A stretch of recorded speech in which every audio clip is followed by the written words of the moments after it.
के आउँदो रहेछ नेहा के मोटु पतलु के रहेछ हाँ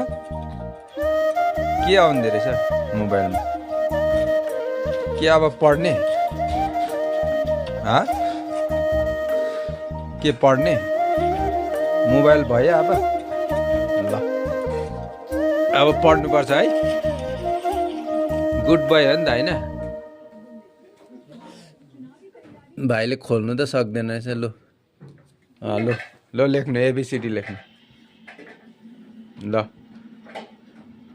ए खोइ त खै ए भनेको ए के लेखेको त्यो ए लेखेको